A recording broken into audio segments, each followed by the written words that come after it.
Ya, tadi kita mendoa bacakan 1 Korintus 3 ya, ayat 6 sampai 7. Ada sesuatu yang baru nih yang saya nampak.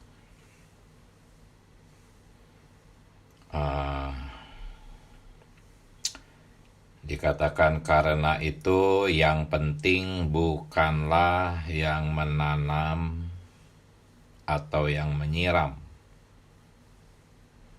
melainkan Allah yang memberi pertumbuhan atau Allah yang menumbuhkan. Jadi yang penting itu bukan orangnya, tetapi hayat.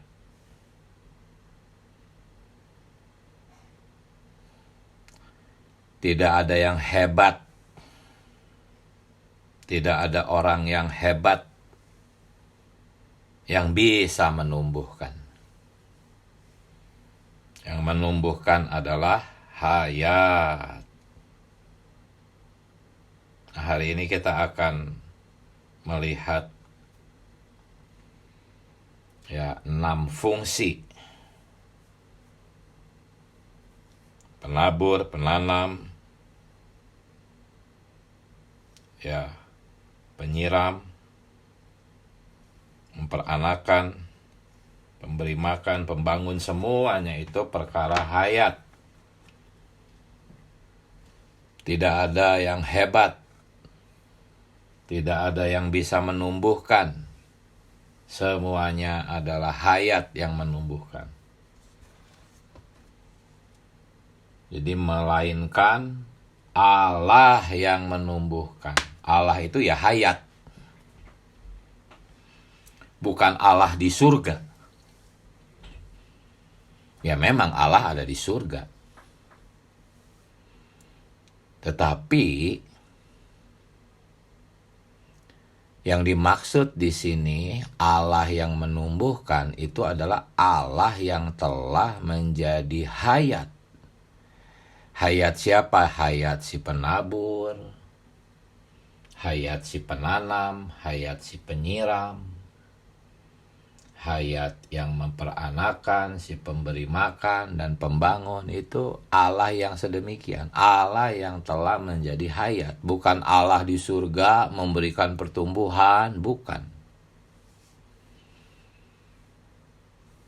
Baik, jadi kemarin saudara-saudari kita sudah melihat tentang 2 jenis orang. Ya, orang-orang sebagai aliran air dan orang-orang sebagai rawa-rawa. Nah, orang-orang yang adalah aliran air yang mengalir bersama Allah Tritunggal dalam satu aliran, dalam satu arus, itu adalah orang-orang yang melaksanakan ministry hayat. Di dalam judul minggu ini ada kata ministry hayat dari dan bagi rumah Allah yang luar biasa. Nah, hari ini kita akan melihat orang-orang yang mengalir itu yang kemarin kita bicarakan, para pelaksana ministry hayat. Mereka mempunyai 6 fungsi. Bukan masing-masing punya 1 fungsi, tetapi semua memiliki 6 fungsi ini. Lengkap. Ya, sebagai penabur, penanam, penyiram, yang memperanakan, pemberi makan, dan akhirnya menjadi pembangun. Semuanya ini adalah perkara hayat. Bukan mereka yang hebat. Allah yang memberi pertumbuhan. Nah, sekarang tentang yang pertama, saudara-saudari. Tentang penabur. Ini 1 Korintus 9 ayat 11 ini jarang diperhatikan ini, yaitu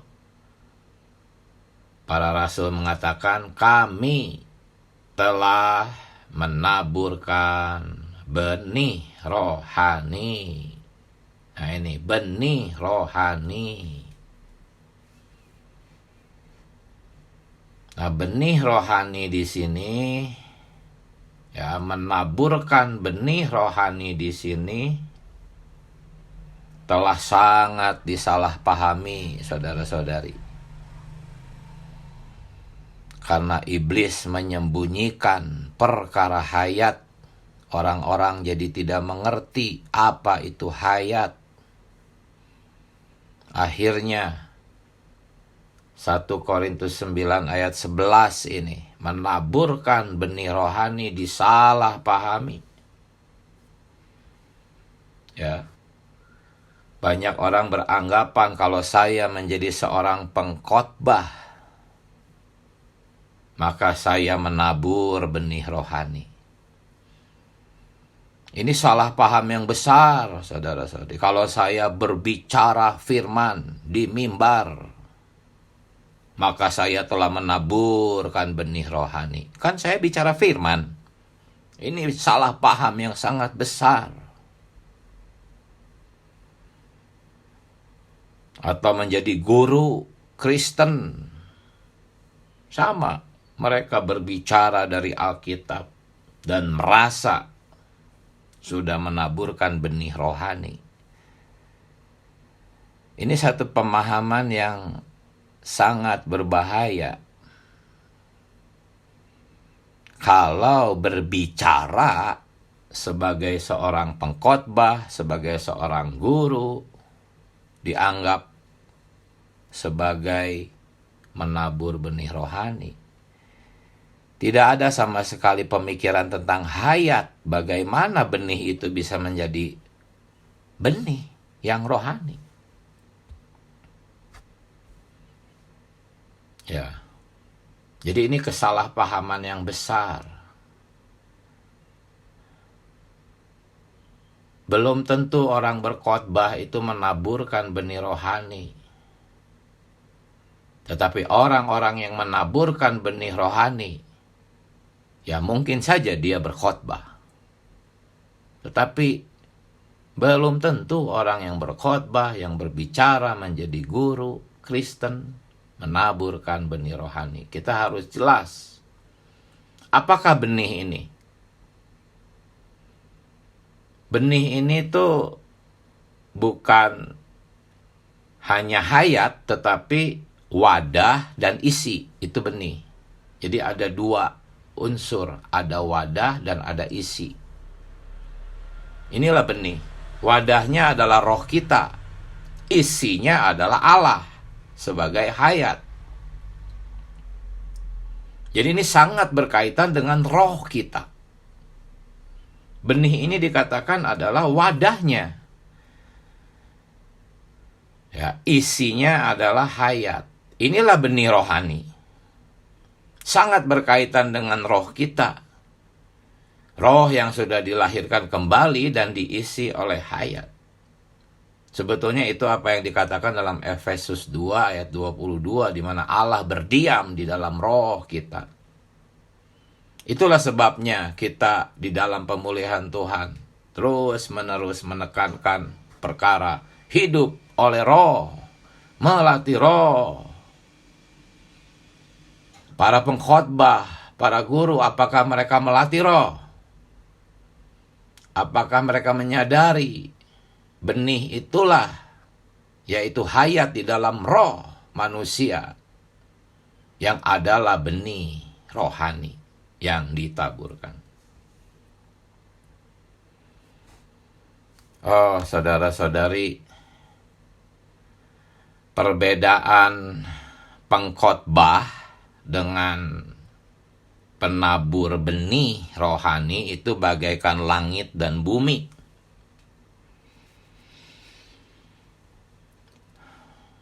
Seorang siswa yang berkuliah gitu ya di sekolah-sekolah Alkitab untuk menjadi seorang pengkhotbah, seorang pendeta, seorang guru Kristen, guru rohani ceritanya. Itu sangat berbeda dengan orang-orang yang dilatih untuk menjadi penabur benih rohani. Sangat berbeda. Sekolah Alkitab itu sangat berbeda dengan pelatihan-pelatihan dalam penghidupan gereja-gereja lokal, penghidupan gereja yang dipulihkan. Beda. Ya. Seseorang yang berkuliah di sekolah Alkitab untuk menjadi pengkhotbah, menjadi pendeta, menjadi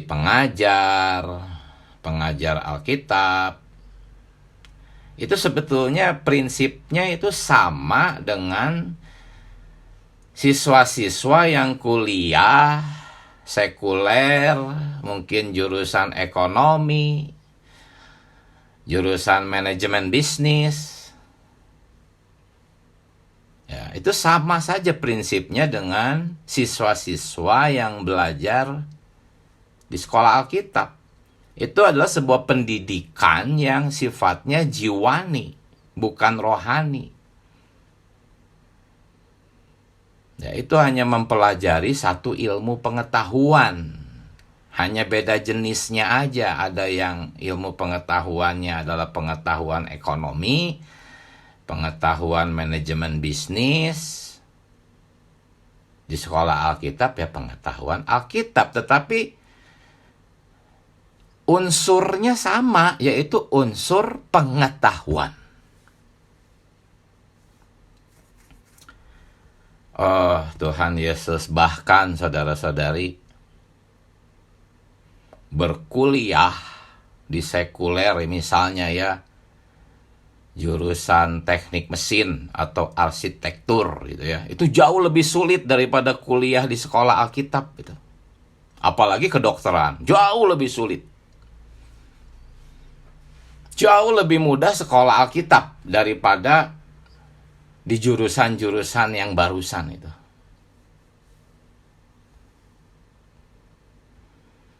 Ya. Tetapi saudara kita mengatakan bahwa menjadi penabur itu jauh lebih sulit. Gitu. Belajar jadi seorang penabur itu. Nah sekarang tentang orang-orang yang dilatih untuk menjadi penabur-penabur benih hayat, saudara-saudari. Mereka itu bukan dilatih di alam pikiran. Ini bukan perkara pengetahuan, saudara-saudari. Orang-orang yang sekolah Alkitab itu ya belajar satu pengetahuan, yaitu pengetahuannya Alkitab. Gitu. Sama dengan pengetahuan ekonomi, bisnis.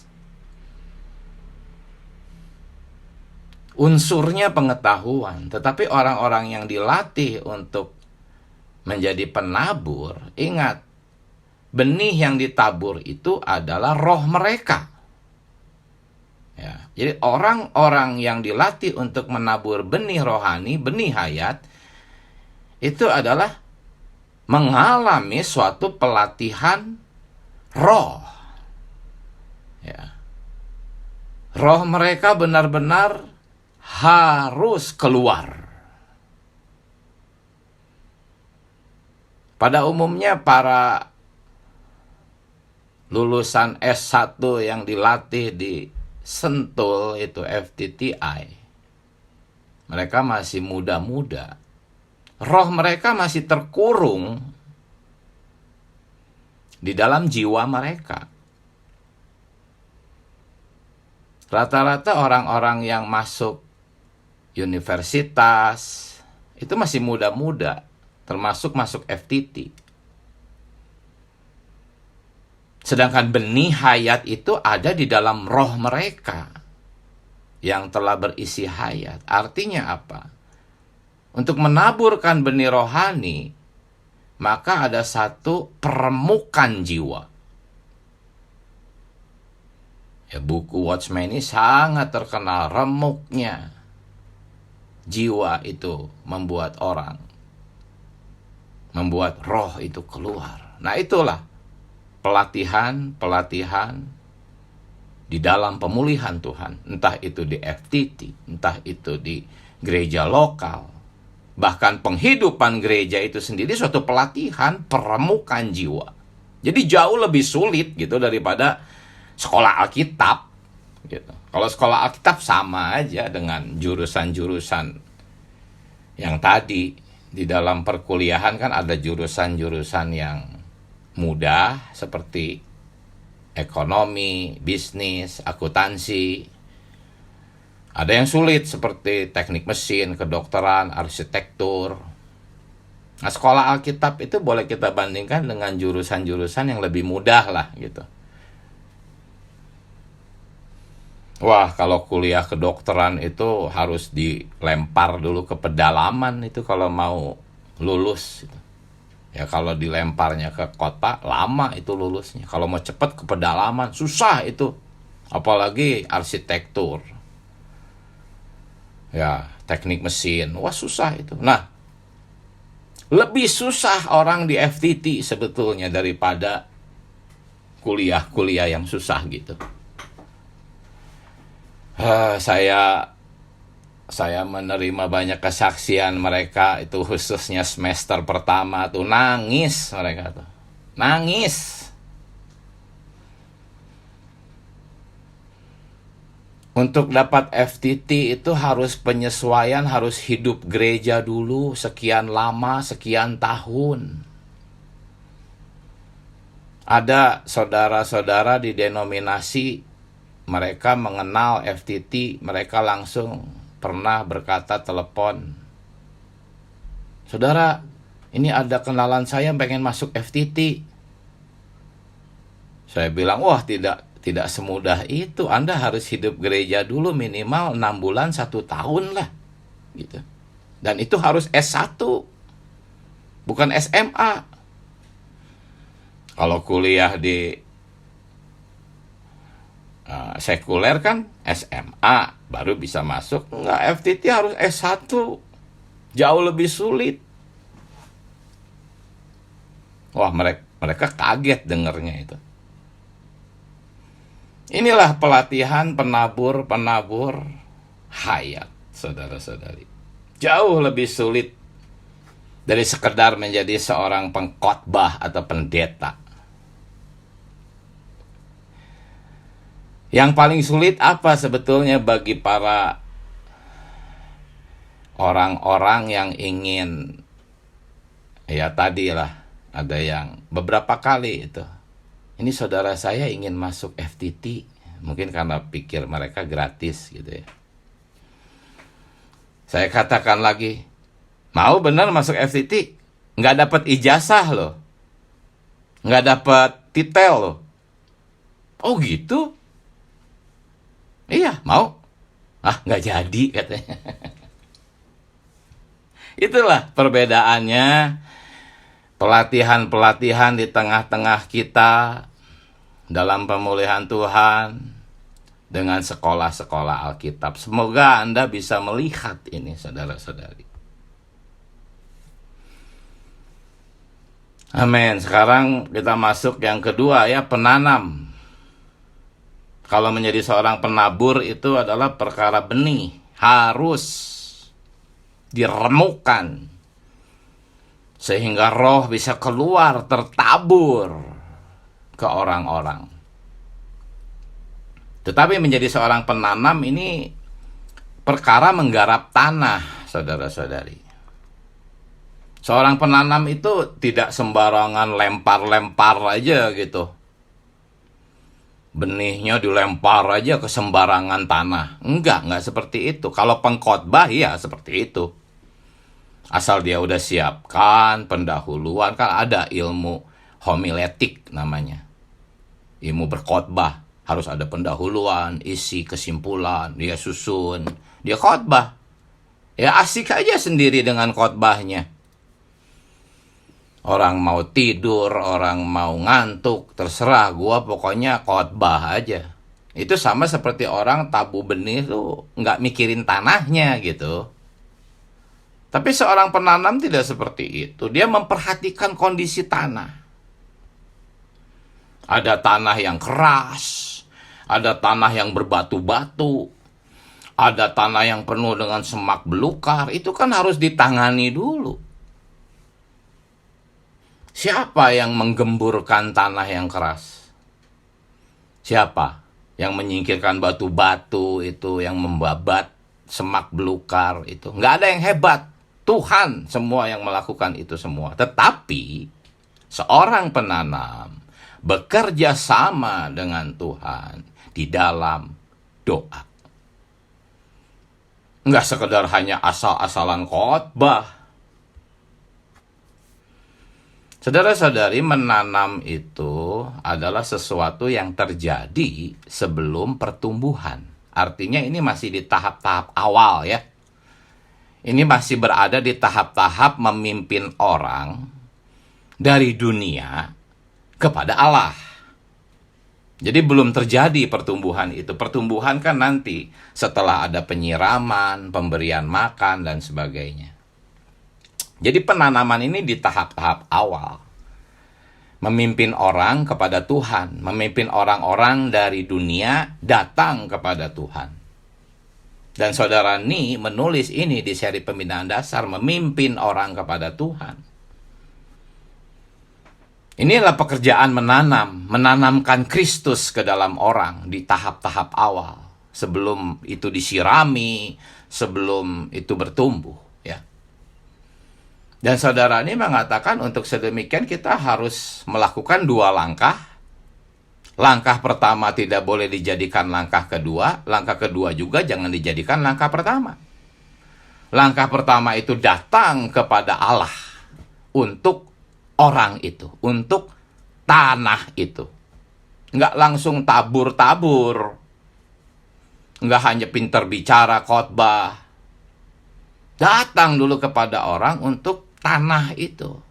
Tuhan, tanah itu mungkin banyak batunya, banyak semak belukarnya. Batu-batu itu melambangkan dosa-dosa yang tersembunyi. Semak belukar itu melambangkan kekhawatiran dunia, materi.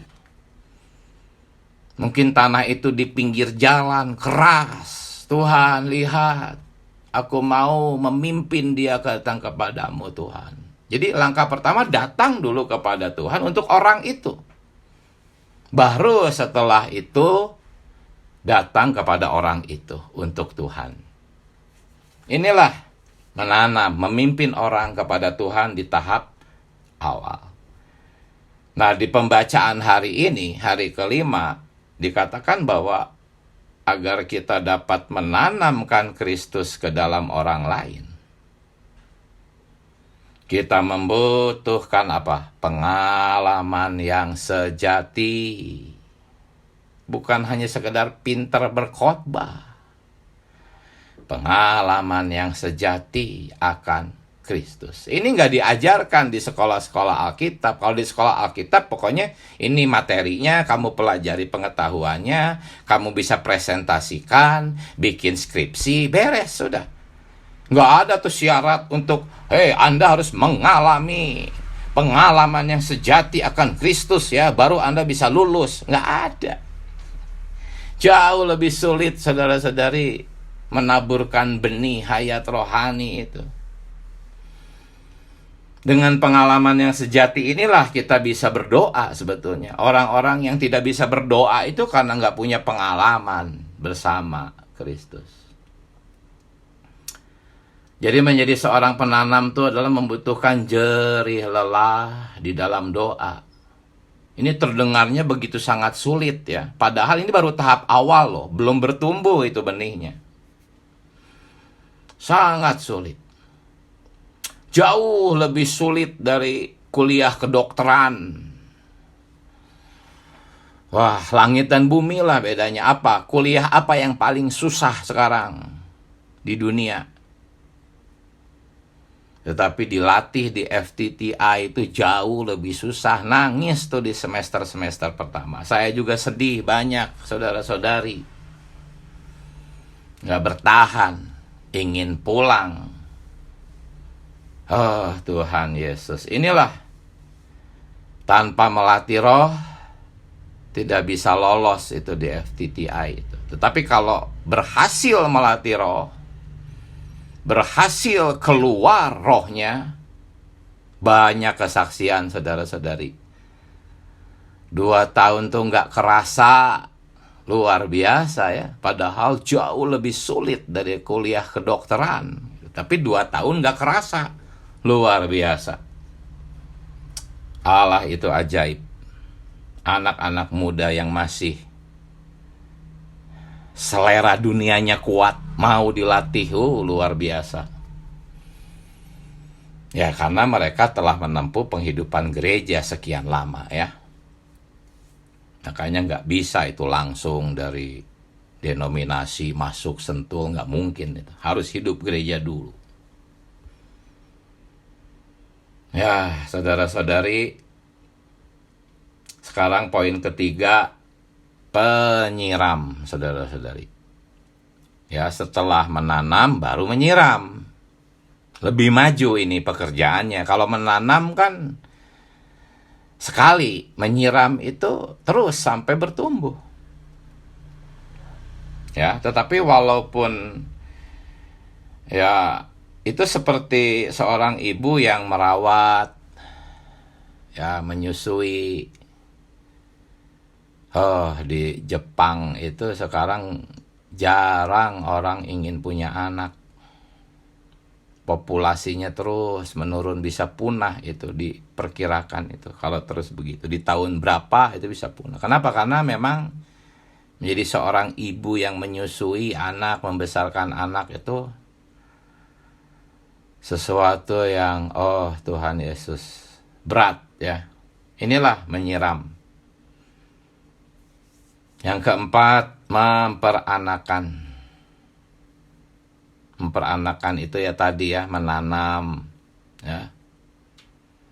Cuman mungkin di antara kita, saudara-saudari, di dalam pemulihan Tuhan, banyak saudara-saudari yang pernah melahirkan. Tetapi banyak yang setelah melahirkan dia melupakan anak-anaknya. Nah, inilah makna dari memperanakan. Paulus itu melahirkan anak di banyak lokal. Dan dia walaupun sudah ada di kota yang sangat jauh, dengan lokal-lokal yang dimana banyak anak-anak dilahirkan oleh Paulus. Ya, dan dulu nggak ada handphone, nggak bisa menelepon, tapi dia mengirim Timotius. Karena apa? Karena hatinya tuh nggak pernah bisa melupakan anak-anak yang dilahirkan. Nah, Anda dan saya gimana? Yang pernah melahirkan nih, gimana? Seperti ini nggak? Kalau nggak ya berarti Anda bukan orang-orang yang memperanakan sebetulnya. Apalagi kalau kita seperti Paulus hidup di zaman belum ada handphone, belum ada app, belum ada telegram, masih, waduh, suratnya juga dikirim berapa lama sampai. Kita yang sekarang gampang aja tinggal nelepon gitu, malas melakukannya. Padahal mungkin ada beberapa anak yang pernah kita lahirkan. Kalau yang belum pernah melahirkan, mohon belas kasihan Tuhan untuk menjadi penanam ya tadi. Nah, Paulus itu seorang yang memperanakan sehingga dia betul-betul sangat terus ingat. Dia kirim Timotius. Ya, dia kirim beberapa saudara-saudari lain. Karena hatinya terus ingat. Hari ini juga saya mengenal beberapa saudara-saudara di depan seperti itu. Setia menelepon dimanapun, di seluruh Indonesia bahkan. Walaupun tubuhnya tuh udah lemah, tapi setia menelepon.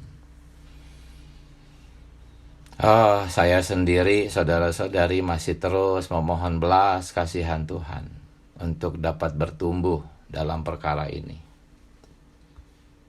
Nah, sekarang poin yang kelima, memberi makan. Ya. Di hari ke-6 pembacaan hari ini kita harus kuat dan sehat secara rohani, sehingga kita bisa seperti Paulus, memperanakan anak-anak rohani dan menghasilkan susu rohani yang cukup untuk memberi makan. Oh, saudara-saudari, para penatua di gereja-gereja lokal, ya, sama sekali berbeda dengan pendeta-pendeta di denominasi, saudara-saudari. Prinsip kepenatuaan di gereja-gereja lokal itu berbeda dengan pendeta-pendeta di denominasi, saudara-saudari. Anda jangan lantas berpikir atau membandingkan penatua Anda dengan apa yang ditulis oleh FKKP. Jangan ke sana arahnya. Tetapi yang paling penting itu kenali prinsip kepenatuaan di pemulihan Tuhan, di gereja-gereja lokal itu berbeda. Ya. Kepenatuaan di gereja-gereja lokal itu perkara pemberian makan, saudara-saudari. Para penatua itu adalah bapak-bapak yang menyalurkan hayat, bukan jadi pemerintah, sebuah organisasi, sebuah denominasi, bukan. Tapi seorang bapak yang membagikan hayat kepada anak-anak rohani mereka, dan juga bahkan menjadi ibu yang memberikan susu rohani. Inilah prinsip penghidupan gereja yang sedang kita jalankan di gereja-gereja lokal. Ya, seperti yang di dalam Efesus 2 ayat 19, bahwa penghidupan gereja yang tepat adalah gereja sebagai rumah tangga Allah. Ya, inilah perkara pemberian makan dalam gereja-gereja lokal. Nah, semua ini apa tadi dari awal? Penabur, penanam, penyiram, memperanakan, memberi makan. Sasarannya adalah pembangunan. Sekali lagi, pembangunan itu sesuatu yang merupakan sasarannya. Karena itu, yang ke-6 tuh kita harus jadi pembangun pada akhirnya. Ini udah pembicaraan yang sangat tinggi kalau udah membicarakan pembangun. Nah, Paulus bukan hanya memberi makan, bukan hanya mempertumbuhkan, tetapi orang-orang yang sudah lebih dewasa, lebih vital, dia latih, dia didik untuk membangun. Dia itu seperti ahli bangunan yang terampil, yang meletakkan fondasi yang unik. Kalau di 1 Korintus 3 ayat 10-11 tuh dia meletakkan fondasi yang unik itu untuk orang lain gitu. Untuk orang lain membangun. Jadi dia melatih orang-orang yang sudah dewasa, dilatih menjadi pembangun-pembangun. Ini udah bukan perkara lagi menumbuhkan. Karena orang-orang ini sudah dewasa, sudah vital, masih tidak ditinggalkan oleh Paulus, tetap dilatih, dia membangun fondasi yang unik supaya orang lain bisa membangun di atasnya. Karena dia tahu waktu dia nggak lama, dia akan segera dipanggil. Hatinya itu bagi bangunan. Aku nggak boleh pergi sebelum ada pembangun-pembangun. Nah, itu beban Paulus. Ini sudah merupakan yang sangat tinggi. Sasaran. Kita semua harus percaya Tuhan bisa membuat kita seperti demikian. Ya, pada akhirnya, saudara-saudari, setelah pembicaraannya tiba di tingkat yang paling tinggi barusan, di alenia terakhir, hari ke-6 pembacaan hari ini, kita dikembalikan ke dasar, saudara-saudari. Ya, dikatakan di Alenia terakhir tuh hari ke-6 dalam 1 Korintus 12 ayat 3. Paulus berkata, tidak ada seorang pun yang dapat mengaku Yesus adalah Tuhan selain oleh Roh Kudus. Sebetulnya teks aslinya itu kalau dibaca tuh seperti ini. Tidak ada seorang pun dapat berkata Tuhan Yesus. Kita boleh mengartikannya seperti ini. Tidak ada seorang pun yang dapat menyeru Tuhan Yesus. Orang-orang yang menyeru Tuhan Yesus itu artinya orang-orang itu mengaku Yesus adalah Tuhan. Begitu kan? Kalau Anda mengakui Yesus sebagai Tuhan, maka ketika Anda ada dalam masalah, Anda sedang kehilangan sukacita, Anda segera mengakuinya. Tuhan Yesus. Anda segera datang kepada Tuhan. Anda berkata Tuhan Yesus itu adalah satu bentuk pengakuan bahwa Yesus adalah Tuhanku dalam situasiku. Tapi apakah Anda sedemikian atau Anda tidak seperti itu? Ketika dalam masalah, kehilangan sukacita, sedang khawatir, sedang takut, sedang benci orang, apakah Anda dengan segera menyadari, wah kalau udah sampai benci orang itu sebenarnya udah kelewatan. Di dalam diri ada tersinggung aja sedikit, itu harus udah segera mengakui Yesus sebagai Tuhan di dalam situasi Anda. Menyeru, oh Tuhan Yesus, Engkaulah Tuhanku dalam situasiku. Tidak menunggu dulu sampai benci orang gitu. Nah, setelah dari tadi kita bicara mulai dari yang pertama sampai yang ke-6 udah sangat tinggi itu, kita dikembalikan ke dasar ini saudara-saudari. Dengan menyeru nama Tuhan, Anda tuh sedang menikmati Dia, Anda makan Dia, Anda minum Dia. Ya, semua kita harus menikmati Tuhan dengan cara ini. Baru kita bisa menjadi penabur, penanam, penyiram, menjadi bapak-bapak yang memperanakan, ibu-ibu yang menyusui, membangun, dan akhirnya menjadi pembangun-pembangun. Hasilnya apa?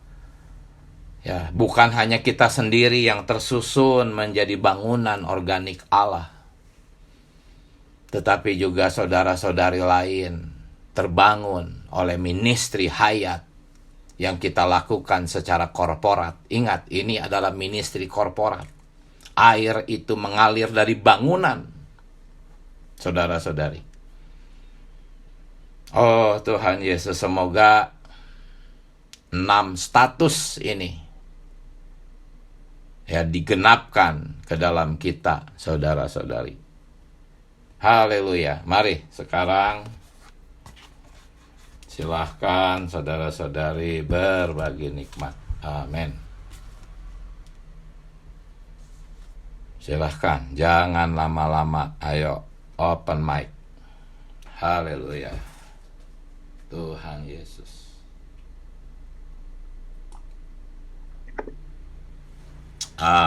Mari, silahkan ya. Saudari, boleh. Terima kasih. Ini ya dengar pelajaran ini rasanya ya semua terbalik-balik ya, Pak. Dengan pengertian saya yang lama gitu ya. Jadi memang tidak mudah ya untuk kita mau membawa orang gitu ya. Ada perlu perawatan dulu. Jadi bukan dengan kekuatan alamiah, tapi kita sendiri dulu ya yang harus mempunyai hayat Kristus, memperhidupkan Kristus sehari-hari gitu ya.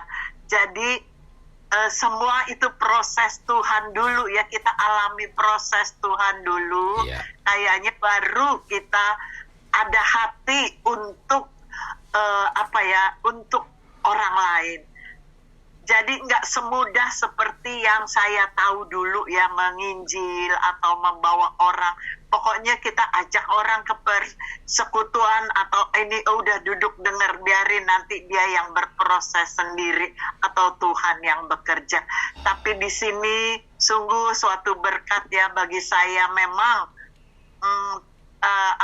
kita dulu yang harus mengalami peremukan di jiwa kita ya, supaya memang roh kita yang akan berfungsi, yang sudah diisi, yang sudah mengalami dan menikmati Kristus gitu ya, baru kita Tuhan taruh hati untuk jiwa-jiwa yang belum mengenal Tuhan atau yang memang masih ada di dalam denom gitu. Sungguh terima kasih, suatu pelajaran,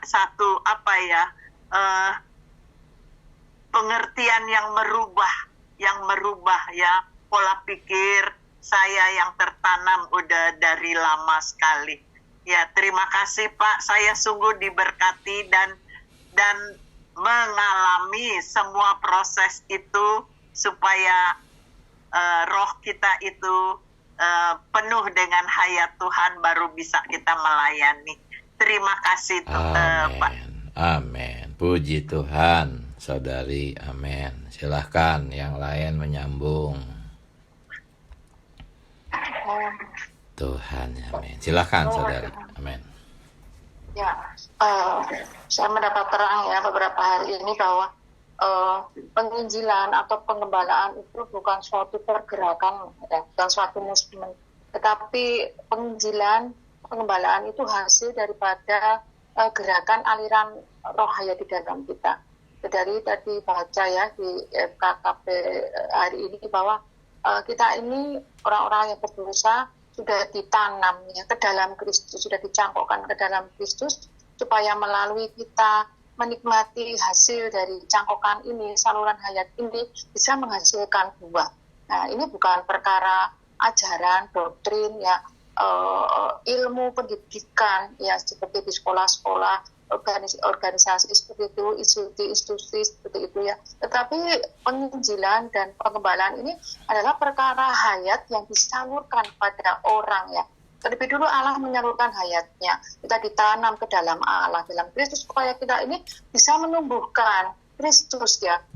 Kita menyerap diri Allah di dalam kita, sehingga Allah yang sudah melalui proses di dalam kita ini juga tumbuh dan menghasilkan buah. Oh Tuhan Yesus ya, hari ini ya itu memang sulit ya untuk memberitakan Injil ya. Bagi saya nggak begitu sulit ya. Ketika saya membaca kebenaran, kemudian mengutarakan kepada orang, mungkin itu mudah. Hanya sebatas pengetahuan, doktrin, kebenaran. Tetapi itu bukan hayat. Hayat adalah Kristus yang sudah dialami dan disalurkan kepada orang. Ini perlu banyak penanggulangan di atas diri kita. Perlu bayar harga, ya perlu penyangkalan ego daging, terpisah dari dunia, tersisih bagi Allah. Oh Tuhan Yesus, ini bukan hal yang instan, tetapi ini satu pertumbuhan tentu ada suatu waktu ya, memerlukan take time ya saudara ya, waktu yang berproses saudara ya. Ini kiranya menjadi pembelajaran kita seumur hidup ya. Jadi ketika kita mau dipakai Allah sebagai penabur, penyiram, penanam ya.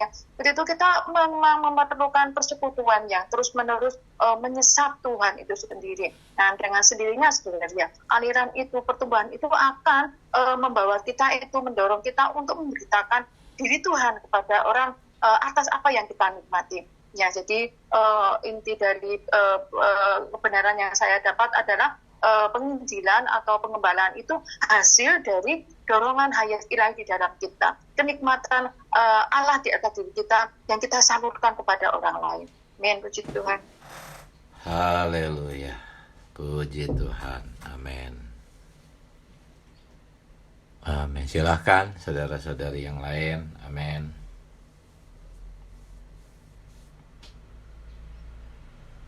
Tuhan Yesus. Amin. Mari langsung open mic. Jangan terlalu banyak mempertimbangkan. Ada perasaan langsung saja. Nanti keluar pasti. Mari saudara-saudari yang sudah jarang bagi nikmat, mari.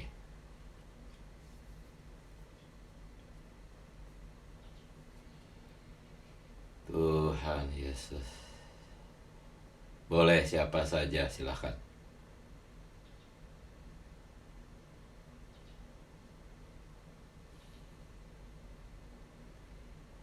Amin. Tuhan Yesus.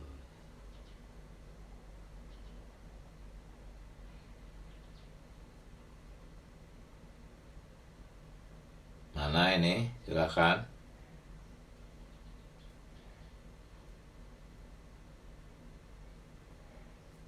Tuhan. Saudara-saudari, saya Amin. boleh bertanya Ya, silakan. hubungan dengan pengalaman hayat, harus melalui penanggulangan pengalaman hayat bersama dengan Tuhan, baru bisa dapat melayani, menyalurkan hayat kepada orang lain. Ya, juga saya telah membaca Keremuknya Insan Keluarnya Roh, belum habis, tetapi sudah ada beberapa yang bab yang saya baca. Di situ dikatakan kalau kita belum diremukkan, maka roh itu belum bisa keluar. Nah, kalau belum diremukkan, roh tidak bisa keluar. Oh Tuhan Yesus. Jadi bagaimana dengan pelayanan yang belum keluar rohnya, sudah pelayanan, sudah membawa orang? Bagaimana saudara? Saya hanya bertanya karena hubungan dengan gereja yang adalah hayat itu sendiri, ya perlu ada permukaan demi permukaan sehingga hayat bisa mengalir. Ya, oh Tuhan Yesus, ya kiranya oh Tuhan, gereja yang ada, apalagi hari-hari ini banyak gereja baru berdiri, baru ada pemecahan roti perdana, ya di sana juga banyak orang baru, ya perlu diremukkan semuanya. Oh Tuhan Yesus, bagaimana supaya hayat itu bisa mengalir? Oh Tuhan Yesus, dikatakan dalam perjanjian baru bahwa di setiap kota-kota harus ada penatua yang mengarahkan. Ya, bagaimana dengan gereja-gereja yang baru dibangun? Kita juga sudah mempunyai penatua-penatua yang akan mengarahkan mereka. Puji Tuhan, amin. Saya hanya bertanya, amin. Ya, saya paham apa yang saudari tanyakan. Hanya konsepnya, ingat, konsepnya itu adalah pertumbuhan hayat. Ketika Paulus baru saja mendapatkan beberapa orang di satu kota, dengan segera, padahal umurnya mungkin masih beberapa bulan, masih beberapa tahun, masih sebentar, tapi dengan segera Paulus mengangkat para penatua. Paulus tidak khawatir, ya. Jadi penatua itu sebetulnya adalah seseorang yang lebih dewasa di lokal itu. Ya, bukan berarti harus mencapai dulu satu tingkat tertentu. Syaratnya itu dia lebih dewasa di antara yang lainnya. Yang lainnya baru taman kanak-kanak, dia udah 1 SD umpamanya. Diangkatlah jadi penatua oleh Paulus.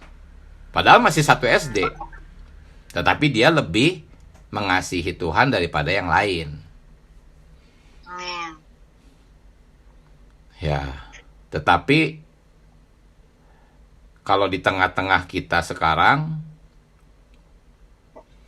ada lokal-lokal yang memang dibiarkan saja tanpa penatua, nggak ada masalah gitu. Karena penatua itu sebetulnya fungsi, bukan jabatan. Jabatan itu diberikan kalau dirasa perlu. Kalau belum perlu, nggak perlu. Karena fungsi orang-orang yang lebih dewasa dari yang lain itu sudah merupakan fungsi penatua. Nggak perlu terburu-buru dikonfirmasi sebagai atau diberi jabatan. Kalau di Indonesia sekarang seperti itu. Ya, jadi nggak ada masalah, saudari. Gereja-gereja lokal yang baru terbangun, ya itu bahkan ada yang tidak ada penatua gitu. Maksudnya tidak ada jabatan penatua, tetapi fungsi penatua saya yakin ada, walaupun dia masih belum dewasa seperti penatua-penatua yang lebih senior gitu. Asal dia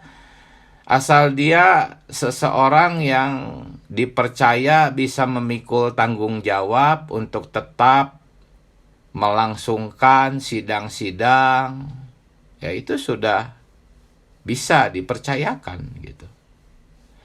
Amin. Jadi teladannya seperti tadi ya, Paulus itu mengangkat penatua-penatua padahal umur kerohanian mereka mungkin baru saja percaya gitu.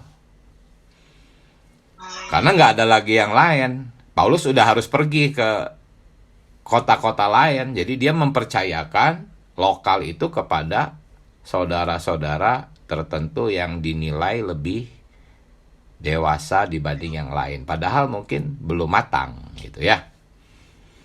Nggak ada masalah, saudara. Tuhan kok yang menumbuhkan ya. Betul. Dan lokal-lokal di Indonesia kan bersekutu terus dengan lokal-lokal di sekitarnya, gitu kan? Amin. Ada lokal-lokal yang lebih maju, sudah lebih dahulu, itu kan bisa membantu lokal-lokal yang masih baru. Nggak ada masalah, nggak usah khawatir. Itu semua Allah kok yang menumbuhkan, bukan orang-orangnya yang hebat. Amin. Amin. Terima kasih, saudara. Amin. Puji Tuhan. Amin. Amin. Puji Tuhan.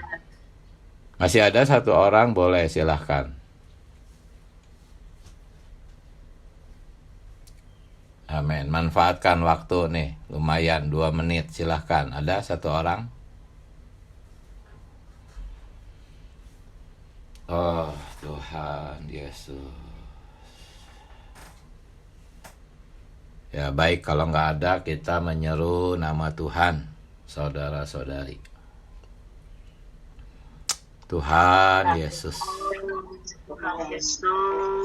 Tuhan Yesus, kami cinta padamu. Tuhan Yesus, kami harus terus menikmati-Mu. Menikmati aliran air hayat yang keluar dari bangunan itu. Amin. Aliran air hayat dari gereja yang sesuai dengan keinginan hati-Mu.